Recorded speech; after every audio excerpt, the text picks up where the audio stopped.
without further ado, I'm going to introduce Piers Riley-Smith. Piers, I suppose as an opener, can you just provide us with a brief overview about enabling the legal position around enabling development? Of course, thank you, Jonathan, and good afternoon, everyone. So I think the starting point is what is enabling development generally as a concept. And I think a fair sort of summary of it is it's where development that would otherwise be considered unacceptable in local or national policy terms is considered acceptable because it would facilitate, or in other words, enable, benefits that would outweigh that harm. And do note the importance, the focus on that the development would otherwise be unacceptable. This isn't just a case where an acceptable development is cross-funding another part of that development. That's not quite enabling development. In relation to heritage, therefore, the benefit we're really mostly looking at is how the development would produce funds which can be used to pay for repairs or preservation of a heritage asset. I think probably the most usual circumstances where in the large grounds of a crumbling country house, you might have a housing development promoted. To give a very brief, potted legal history of it, I think most would say you can root the concept of enabling development back in the case of Monaghan, which was decided in October 1989. It's better known as the Royal Opera House case. That was where the council had granted outline planning permission, mainly for significant reconstruction and modernisation of the Royal Opera House, but also commercial development on the same site in the offices. And the offices would have been contrary to the local plan or the local policy at the time and the Covent Garden Action Area Plan, but the council said their view was the commercial elements of the scheme were the only way to fund the modernisation of the Royal Opera House. That went all the way to the Court of Appeal about whether that was lawful, whether that funding was a material consideration. And the Court of Appeal found it was, in particularly enjoyable words. They said that financial constraints on the economic viability of a proposal were unavoidable facts of life in an imperfect world.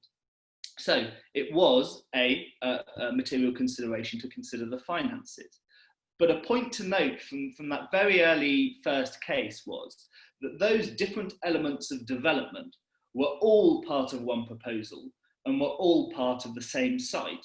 So the court in that case, back in 1989, stressed the importance of the close proximity between the enabling development and what it was actually enabling. But that doesn't, frankly, answer the question entirely about whether for enabling development, there not just needs to be a functional separation, but also a physical separation. That's a bit of a grey area, and we could spend a very scintillating webinar talking about whether that's the case or not, whether you need physical proximity and temporal proximity. I think in short, the answer is not necessarily. You don't necessarily need to have something right next to a heritage asset, or you don't need to be putting in applications for your planning permission and listed building consent at the same time necessarily. There was a similar case around the same time about mining that suggested that wasn't the case. But those will be important elements, and they are, of course, reflected in the guidance and policy, which we're going to come on to talk about. There are probably just a few other points I want to highlight at this stage, because actually, in terms of looking at case law compared to policy, I would say that the development of the concept of enabling development in relation to heritage has come forward more through policy and guidance documents than it has through case law. But a few points to highlight. First of all, when we're looking at enabling development in terms of heritage, the harm that is being overcome by the benefit doesn't necessarily have to be heritage harm. It could, for example, be as well greenbelt harm. So there's a case called ISAQ, I-S-A-Q, which talked about how looking at things in a holistic way, it could be greenbelt policies about very special circumstances that could also be relevant to this enabling development point. The second point to come out of case law, I think it's worth mentioning, is the status, well, of what is now the Historic England guidance, what was then at the time of the case of Young, the English Heritage guidance back in 1999. Interestingly, the Court of Appeal, when looking at the status of this guidance, and it is non-statutory, found that it was essential for considerations of enabling development.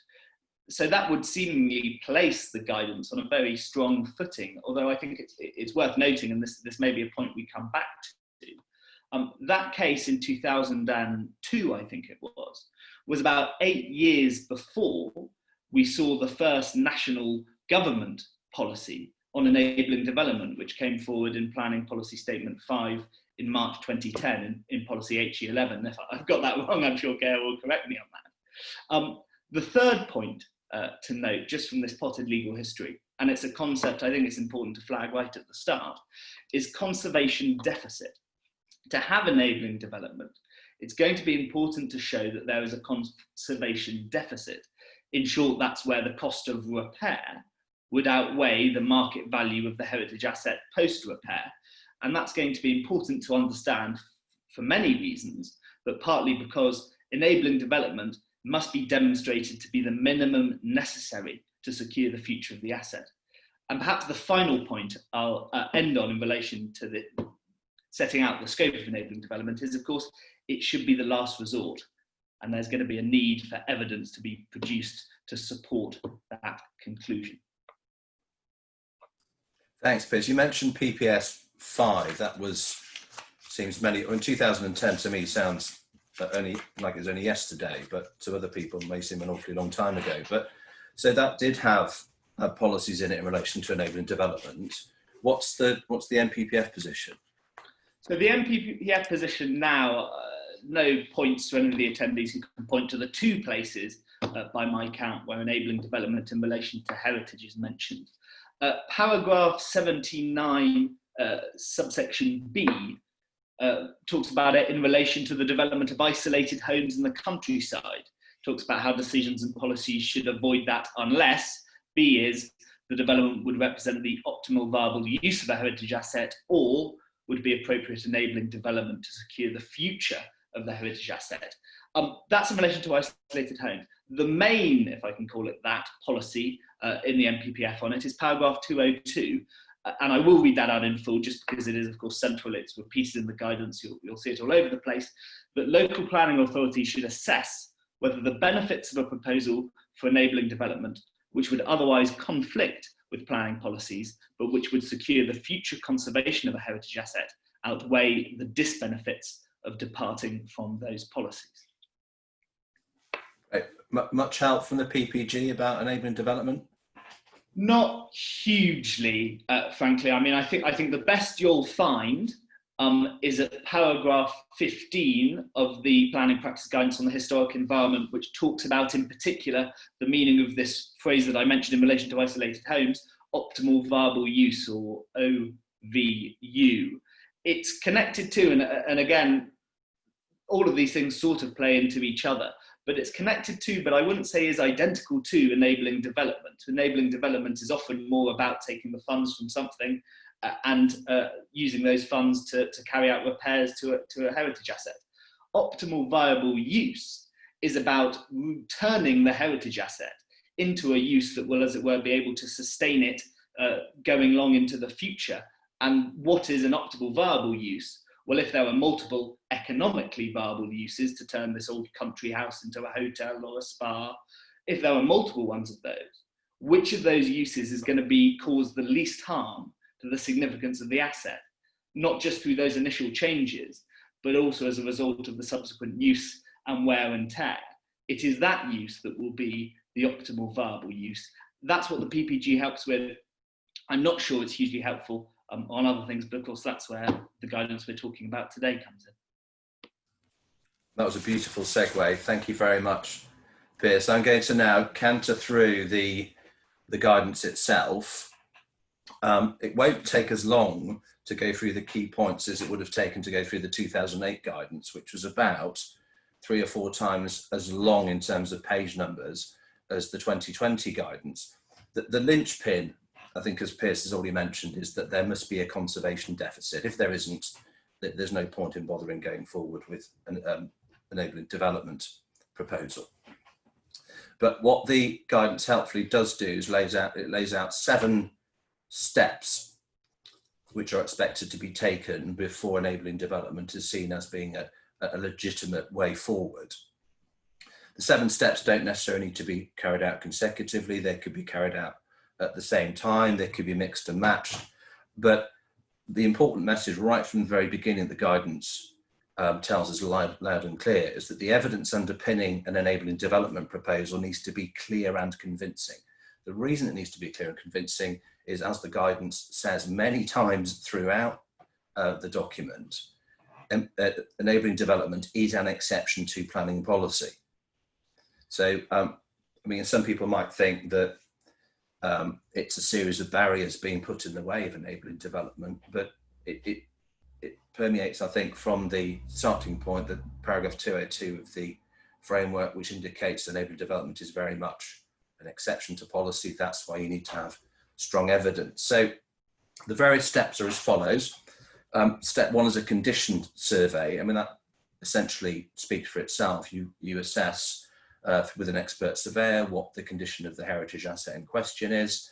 It can be done by itself or as part of a broader conservation and management plan, which, for example, some large country estates might have. The next step is the assessment of alternatives. So it may well be that there are other solutions to conserve or enhance the heritage asset in question, and it will be expected that you demonstrate, if you're applying for enabling development planning permission, that you've examined and hopefully exhausted other sources of income, whether that's public money, whether that's charitable sources of income, whether that's grants. In terms of grants, I mean, I came across quite an interesting case, and we'll need to be slightly careful here, the brilliantly named Hamsterley Hall in County Durham. It was the ancestral home of the 19th century author R.S. Surtees, who was famed for his depictions of fox hunting characters, and in particular Jorrocks, the sporting grocer and master of foxhounds.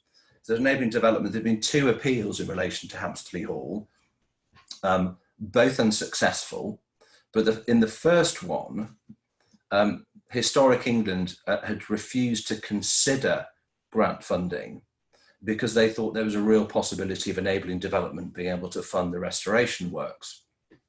The inspector in that case said that, well, that's not a reason for withholding a grant in those circumstances. So make sure, I think, is the clear message that you have examined every single possible source of alternative funding. Ask yourself the question, can you bring forward an optimal viable use, as Piers mentioned already, that doesn't involve enabling development? Could you sell it? Could you sell it to somebody else who's able to fund the restoration works? And what the guidance does expect in the context of looking for different ownerships is that you have properly market tested alternatives. And it's recommended in the guidance that this exercise is lengthy, is detailed, and it exhorts both parties, local authorities and applicants, to be patient and painstaking. So it's an indication that local authorities may well expect a lengthy and wide-ranging marketing exercise to make sure that all alternatives have been explored and reasonably discounted. And in fact, it also chimes with a point that's made later on in the guidance, that in some cases it might actually be preferable to mothball the project and to maintain the heritage asset in as best a way as you possibly can without restoration, particularly in difficult market conditions. As Piers mentioned, quite often residential development is the form of enabling development that is put forward. But in difficult market conditions where values are relatively low, the chances of you having to promote more houses in order to make up the conservation deficit is higher. So one of the things that the Historic England does bear in mind, not only the patient and painstaking marketing exercise, it also indicates that in some cases, if you're going to have to promote an awful lot of enabling development in a difficult market, that might point to mothballing the proposal. I just have 2 further points on the alternatives on step 2, which is assessment of alternative solutions. One is that in some circumstances, it might be appropriate for the local authority to discount a private sale as an alternative solution. The reason for that is that particularly in the case of those heritage assets that have a very significant public value, perhaps a very large country house that is full of very interesting artifacts. In those sorts of cases, a private sale might lead to the artifacts, furniture within the building, dare I say, perhaps urns on the top of gateposts, might end up going to a different owner. So a private sale in those circumstances where there's a real risk of the fragmentation of artifacts connected to the heritage asset itself, private sale might be discounted. The final point on this, on step 2, is that you can't cherry pick parts of the estate. You can't identify, say, well, that particular part of our holdings is especially unviable or difficult, or we can't bring it forward, and use just that fragment of the estate as a justification for enabling development. The guidance is quite clear. If you have larger land holdings or the heritage asset is part of a wider estate, it's the whole estate values, the market value of the entire estate that you need to take into account. The theory being that if you have an estate which is operating viably as a whole, then that should be used to fund the restoration or conservation works in relation to other parts of the estate that aren't. So that's step 2. At step 3, you assess the cost of the repairs and future maintenance. The interesting point here is that the guidance stresses that the repairs and enhancements shouldn't be an ideal world of repair or enhancement. So when you're assessing what repairs are necessary, it's not the absolute best you could possibly make it. It's a balance. And the balance requires you to take into account a number of things, to focus on the works that will contribute best to the long-term viable use of the heritage asset. And also interestingly, and that's perhaps quite oddly, the section which explains how step 3 operates invites decision makers and applicants to assess the development costs such as affordable housing or community infrastructure levy contributions, which suggests that there's, in deciding what repairs to go forward with, some sort of mini preliminary planning balance ought to be undertaken to decide what repairs are necessary. I mean, my own view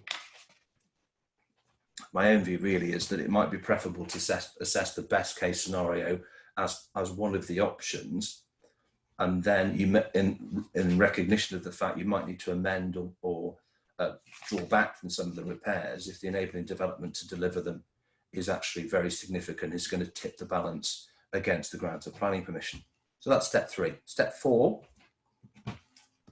you assess the market value in the current condition of the heritage asset and in its repaired condition. And as we've heard already, where the current value plus the repair costs exceed the value when the works are completed, there is a conservation deficit. I mean, to be honest, this market valuations are something that's very complex. They're sensitive to different inputs. You might get a different view from a different valuer, and it may well actually be the subject of a future, no doubt very entertaining webinar about assessing viability and value. But some of the key messages just to draw out of the step 4, this market value and current repair condition, is that you should expressly exclude certain items, such as the owner's inability to fund a viable scheme. That's not seen as being something that's relevant to assessing the current market and future market values. So it's ownership blind in that sense. On the other hand, ownership blindness also means that simply because there's a particularly well-heeled owner doesn't necessarily mean that enabling development is not appropriate and isn't acceptable. The other point to note under assessing market value is that an unrealistic purchase price or valuation that doesn't reflect the actual market position or doesn't recognise the planning restrictions that apply to a designated heritage asset, they are to be discounted when you're considering what the future market, the current and future market values are going to be, and therefore to calculate the conservation deficit. If you've done a bad deal, unfortunately, that's not something that's going to feature in a strong enabling development case. So that's step 4. Step 5 is you work up your detailed design for your preferred option. In other words, what is the enabling development going to be and what is it going to look like? It's seen in the guidance, this design stage, as being a separate but linked exercise. Clearly, one of the things one must look at when designing a preferred option is to minimise, where at all possible, the impact of the proposed development on the heritage asset. Piers has mentioned the Northumberland County Council case from 1989, which talks about development in a different area, enabling proposals in a separate location. One thing, again, this probably applies more to larger estates than it does to other types of heritage assets, but it would make absolute sense if you're going to promote an enabling development proposal to site it in a location on your estate or your land holdings that has the lowest effect on the heritage asset you're seeking to restore. So step 5. Step 6 is a development appraisal to show how the enabling development will contribute to the conservation of the heritage assets. What the guidance suggests is that you have 2 development appraisals. The first one is you calculate the conservation deficit. So in other words, how much money do you need the enabling development to generate in order to bring the heritage asset into a state where its future viability and its significance are going to be maintained. So that's the first one. The second one is to calculate the minimum amount of enabling development that is necessary to meet to bridge the conservation deficit or bridge the conservation gap. Now that's, again, another clear message from the guidance is that you should not be promoting any more enabling development than is absolutely necessary to bridge the conservation deficit. Again, a last resort point that we've spoken about quite a few times already. And if that wasn't enough, the guidance also suggests that you as an applicant should seek to fund an independent audit of your development appraisals. Not suggest your own guy does it, but a local authority, most local authorities, when they're examining development appraisals, whether it's for an enabling development or not, will have it independently audited, and that's a cost that Historic England suggests should be borne by the developer. As with other key messages from the development appraisal section, it needs to be open book. So particularly, let's say, for example, quite a few developers enter into and landowners enter into overage agreements. If there is an overage agreement, that needs to be disclosed to the local planning authority so they can assess the impact that that has on the conservation deficit and the amount of enabling development. The guidance is also relatively flexible on profit margin. So developers' profit is seen as a case-by-case matter to consider. Slightly different from the PPG guidance on viability generally, which suggests that there is a range, the 15 to 20% range for developers' profits in almost all cases. But the Historic England guidance is slightly different. I think it must recognise that for some developers, a lower level of developers' profit would be sufficient to encourage them to have a go at this particular development. So you've got through stages 1 to 6, you're now at stage 7, you're on the home straight, local authorities on board. This all sounds dead easy. You come up with a delivery plan. So the delivery plan, in my experience, the delivery plan is often enshrined in a Section 106 obligation. And in the enabling development cases that I've been involved in, it's often taken as long to negotiate and draft the terms of a Section 106 obligation to deliver the benefits of enabling development as it took to get to that point in the first place. So some of the tools which could be included in a Section 106 agreement, which the guidance refers to, is to have phasing arrangements so that you don't have the enabling development coming forward more quickly than the works to the heritage asset itself. You could have performance bonds, so the developer has to meet certain targets, particularly in relation to renovating the heritage asset. Most local authorities, supported by Historic England, would want to have step-in rights. So if 150 houses are built and nothing's been done to the crumbling country house, with a security, with a surety or a bond and step-in rights, the local authority has within the Section 106 the opportunity to carry out the works funded by a bond or a surety. All of those things come with a cost, and what the guidance recognises that if a local authority is asking for a significant amount of money to underpin the possibility that the works won't be carried out, that in and of itself is an additional cost, which might in and of itself lead to a further need for enabling development. And it advises that decision makers strike a balance between the possibility of non-compliance and the cost to the applicant, the developer, of entering into these sort of fairly onerous arrangements. The other thing which is particularly important, I think will inevitably be necessary, either by way of condition or Section 106 obligation, is that it's no good to grant permission for enabling development in order to renovate, restore a heritage asset, only to let the heritage asset fall into rack and ruin in due course. So a long-term maintenance plan or management plan or conservation management plan, they're called various different things, I think is almost always going to be essential. So I'm going to take a deep breath now. That was a bit of a gallop through the different stages in the guidance.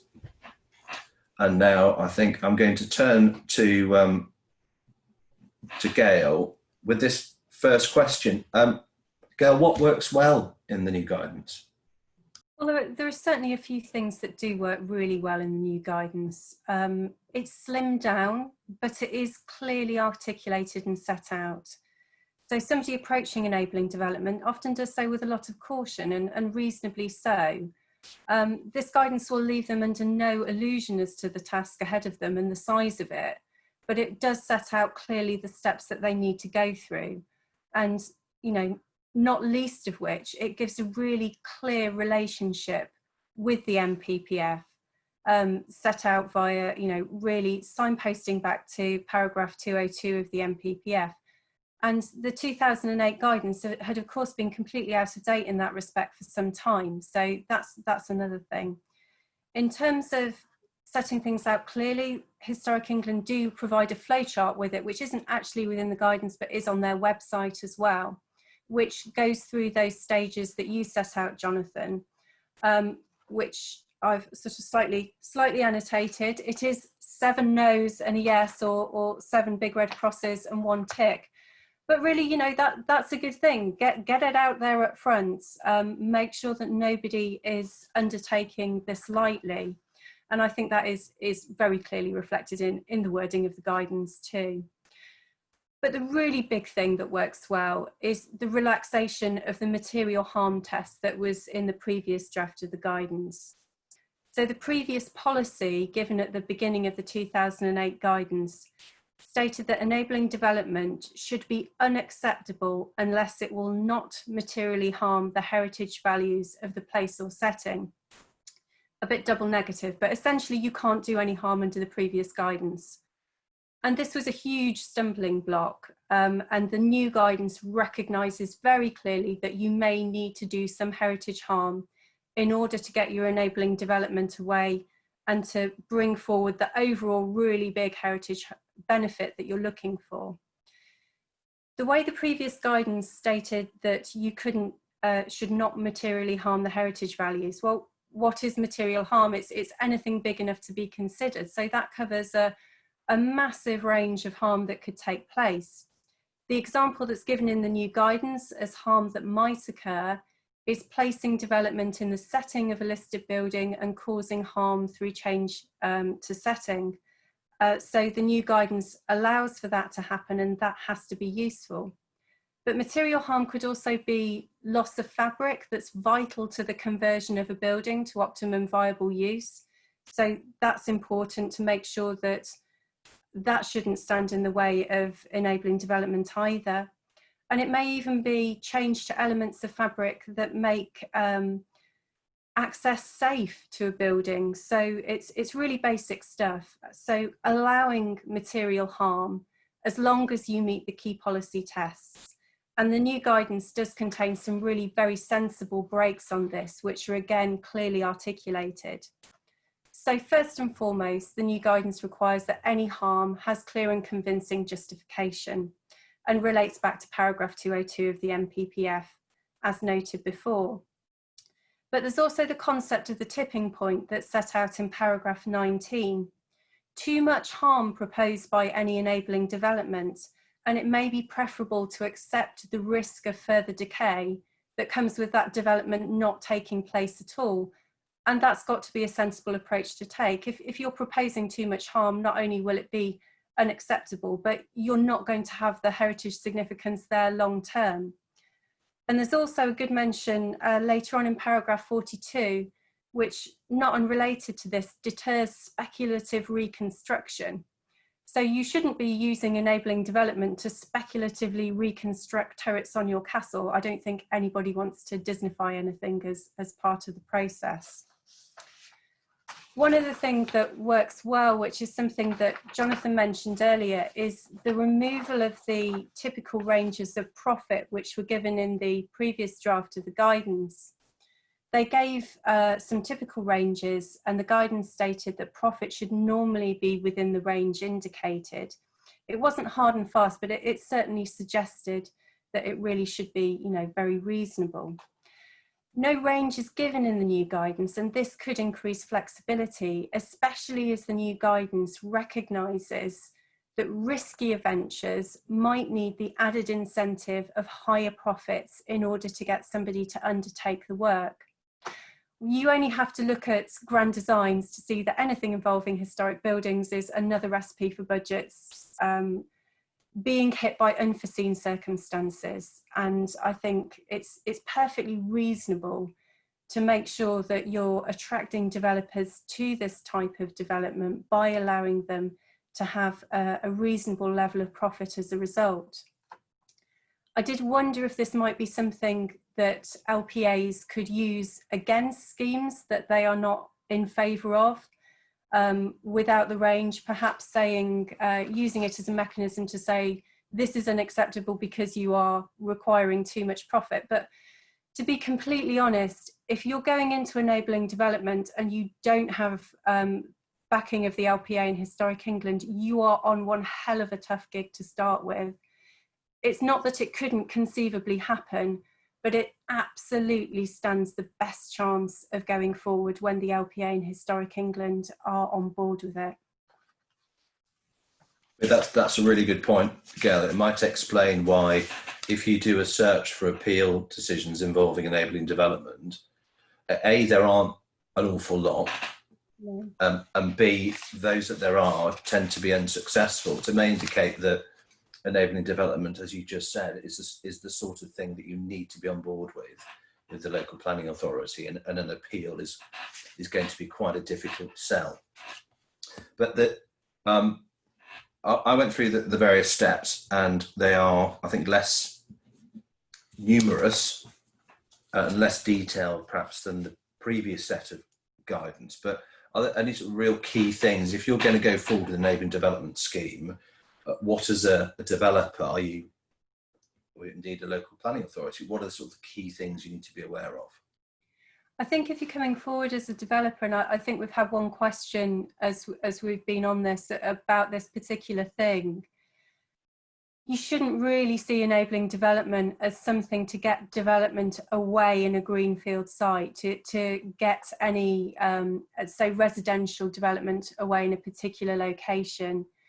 Enabling development is very, very specific to the asset, to solve specific problems that that asset has. The guidance is really clear, really asset focused. And indeed, it says that it's to solve a specific problem with an asset, to solve the needs of a place rather, not an owner. So it's really clear, very much focused on the heritage asset itself, not on a developer, absolutely, you know, very clear on that, and not on the owner either. And I think we had another question about ownership and length of it. It's, unfortunately, it is not to solve the problems of a particular owner. The other concept, you know, you've mentioned it already. The guidance is clear that it's got to be a last resort, and that you have to go through all of the other possibilities of solving the problem, which you mentioned, you know, preventative measures, grant funding, transfer of ownership, sympathetic development, and compulsory purchase and enforcement. Although that's a bit of a moot point, whether there's an appetite from a lot of local planning authorities, and reasonably so, for the expenditure involved to go for compulsory purchase is a different matter. And finally, just the thing to be aware of, which is again something that you've mentioned, it's having the really clear and transparent evidence base and making sure that you're not stinting on providing that.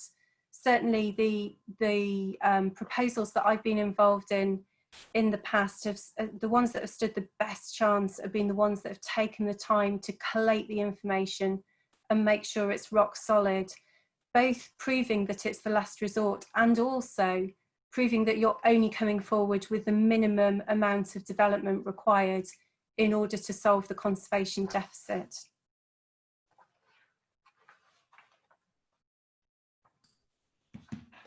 Brilliant. I'm going to ask you to stick your neck out here, Gail. And anything that could be improved? I think it could be a bit more positive. I mean, the last thing I'm suggesting is that the guidance gives an unrealistic portrayal of success. And I don't think anybody could accuse it of that at the moment. But there are things that could be encouraging without being unrealistically positive. And the main thing would be to provide some case studies of where it's happened in the past. Okay, it won't be under the guidance, of course it won't, because it's new guidance. But any case studies are helpful, because these projects are always going to be complicated. Any information that can be shared about what went well previously and what didn't go well previously, but just giving an idea of, you know, what stands the best chance of success would be really positive. Maybe that's something that Historic England is going to be sharing in the future, but that would certainly be really useful. I think it's, I think a few solid case studies, definitely. Yeah, and when we were discussing this in preparation, one of the things, I didn't pick this up, and maybe because most of the stuff that I look at doesn't have pictures, but then I went back and had a look to see that actually an awful lot of the Historic England guidance has really useful, helpful pictures to explain the point they're making. There's one photograph, isn't there, on the first page of this guidance? Yes, and it doesn't say where it is. It says repairs underway, but doesn't give a location. I mean, Historic England have a library of the most wonderful photographs. My favourite ever being the one on the old setting guidance of Ferrybridge Power Station with the church in front of it, which is unfortunately lost from the current guidance. But yeah, maybe they're saving paper, maybe they're thinking of the environment, Jonathan. But it would be good to have some pictures. May well, but it's entirely possible, I suppose, that somebody attending this webinar might actually know where that photograph was taken. Well, points and prizes. Yeah, they do. They do. Brilliant. And the other thing, I suppose the final question I've got for you, Gail, before we turn to questions from our audience, is, I mean, you're obviously familiar with the previous 2008 guidance, if you compare that previous guidance with the most recently issued HECPAP, is the new document going to make it easier, harder, make no difference to obtain permission for enabling development? What's your judgment? My judgment is it's got to make it easier. The removal of the material harm test has got to be a really positive thing. However, the new guidance is still really clear that, well, it still uses the phrase last resort, and obviously makes it very clear that it shouldn't be entered into lightly. But I think the big thing, as I mentioned earlier, is outside of the new guidance, the two things that bring the greatest chance of obtaining planning permission have to be early dialogue with the LPA in Historic England and obtaining their support for a project. Perhaps maybe if an asset is on the at-risk register, then maybe you're kind of quite a long way down the line in your argument in terms of, you know, very, very strong need for something, although obviously you still have to document why all the other avenues have been discounted. And the other thing that stands you in the best chance of obtaining planning permission has got to be meticulously compiling your evidence base and making sure that you have undertaken marketing and the discounting of other options and documenting and presenting that. Brilliant. Thank you very much indeed. Piers, I think you've been keeping an eye on the questions as they've been coming in. Yes, I have. The switchboards have been lighting up, as it were. John, perhaps I'll start with you with this question, which is, I think it's important just because it is such a central concept. We've been asked again to explain what the concept or definition of a conservation deficit is. I was wondering whether maybe you could just set that out. Well, I will read out. I thought you might, yeah. I will read out from page 3 of the guidance where the conservation deficit is defined. So the conservation deficit is the amount by which the cost of repair and conversion to optimum viable use, if appropriate. Pausing there for a second. So repair is obviously keeping the heritage asset in the use it is currently or formerly was in. Optimum viable use might be, as Piers said earlier on, the change from a large country house to a luxury hotel and spa. If that is going to be the best option to maintain the significance and the condition of the heritage asset going forward. So it's the amount by which the cost of repair of or optimum viable use of a heritage asset exceeds its market value on completion of repair and conversion, allowing for all appropriate development costs. So put in really simple terms, you ask yourself the question, well, how much is it going to cost? What's the market value of the asset at the moment? And in some cases, it's probably going to be at or close to zero. How much is it going to cost us to renovate, restore, conserve this heritage asset? And the difference between after and how much will it be worth post-repair? The difference between those figures is the conservation deficit, and that gives you a figure to put forward to the local planning authority to say, well, there's a conservation deficit, for example, of £3.5 million. In order to fund a £3.5 million conservation deficit, this is the sort of development and this is the quantum of development that we're going to need to bridge that gap. Thank you.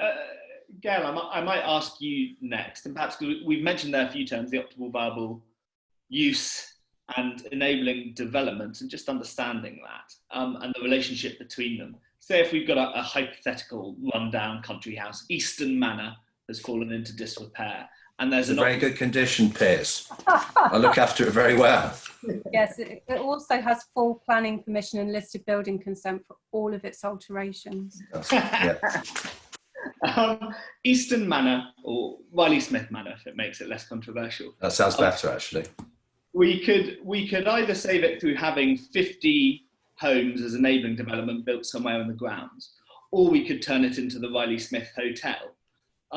which do we choose? Because of course we're told enabling development is meant to be a last resort, but putting 50 homes far away might cause less harm than turning it into a hotel. I think it's got the standard heritage answer is it's always on a case-by-case basis. You know, is it something that's, you know, lots of country houses have had really mixed uses, especially over the 20th century, war uses, use of schools, conversion back to houses. Is it something that could actually be readily appreciated? Could its heritage significance be readily appreciated and understood and indeed accessed by more people as a hotel? It would also relate to whether it was originally built. You know, I suppose it's a question of what's going to better reveal and allow the appreciation of its significance. It may be that conversion to a hotel is completely compatible with its heritage significance. However, it may be, the Riley-Smiths may be a very long historic family. It may be a medieval manor house, and it may be that in order to convert it to hotel bedrooms with ensuite facilities, you need to start whacking doorways all the way through it. In which case, you may well be in the realms of 50 houses at some distance away being far preferable. But of course, it's got to be remembered that the preference of the Dowager Duchess Riley-Smith has got to, you know, unfortunately isn't a consideration. So there's, as ever with heritage, case by case, what's going to better reveal its heritage significance overall when you've been through a long and very detailed consideration of it. And of course, for some heritage assets, or or scheduled ancient monuments, there's going to be no optimal viable use, because if the Stonehenge being turned into a spa isn't going to help it there or add to its heritage significance in any way. So there's some things where there is no optimal viable use. Absolutely, and that goes to speculative reconstruction as well, which this guidance definitely deters. You shouldn't be trying to rebuild things into things that you can't be confident that they were. Otherwise, you're obscuring the heritage significance of it through layers which shouldn't be there. So yeah, absolutely. If you're looking at something that has no optimum viable use that's compatible with its heritage significance, then it is going to be repair, consolidation, perhaps something that encourages public access to appreciate and understand it, and definitely your 50 houses in an obscure corner of the estate. I think with an eye on the time, potentially we have time for just a few more questions. And Jonathan, perhaps, I don't know whether you can assist with this, which is the questions come in about whether the new guidance provides any reasonable support for site allocations and plan making, or is it strictly looking at development and asset focused? I think I can give a fairly swift answer to that. No, it doesn't give any guidance on plan making. I think for the very simple reason that the enabling development is an exception to development plan policies. And I don't recall that actually many local plans, if any, having specific policies in relation to enabling development in the context of a heritage asset. So I think because it is an exception, because it is a last resort, I think it would be highly unusual for a local authority specifically to allocate a site as enabling development. I mean, in the broader sense, I suppose if you were promoting a site for allocation for housing, for example, for a local plan, you could explain as part of your promotion exercise that some of the money generated by constructing the houses could go towards regenerating, repairing the heritage asset. But it is development management specific, is my reading of it. I think we've had a flurry of late questions, but of course we will emphasise, if we've not had time to answer them today, we will try and do a written note briefly outlining some of them. But perhaps I'll choose this as the final question and put it to Gail, which is, if an owner's paid for a heritage asset at auction, is that taken into account in the conservation deficit? So what they've actually paid for it at auction? Well, the guidance is really clear. It has paragraph 49 onwards relates to site value and is entitled "Has Too Much Been Paid?" So it states enabling development is tested against the needs of the place, not the owner. It's not in the public interest to permit enabling development simply on the basis that too high a purchase price having been paid for the heritage asset. So I'm not quite sure from the question whether it's asking if more has been paid at auction, can that be taken into account? Well, unfortunately, no. If too much has been paid, and unfortunately it is the actual value and the comparison of that to get the conservation deficit. So unfortunately not. Apologies if I've misunderstood the question on that one. Right, well, I mean, there are a few questions looking to delve into that grey area about physical separation and how the distance you need between them. I think we'll probably have to leave that for the written note, because I think there's quite a lot to be said. Thank you for all your questions. I will now hand over to Jonathan to close the webinar. Yeah, fantastic. Thank you, Piers. Excellent questions. And really good, like you said, we are going to go through the questions and provide a short note, and hopefully in a few days' time to answer the points. I'm quite happy to deal with this anonymous question, though. That was great. Thank you. Brilliant. Thank you very much indeed. That's very kind of you.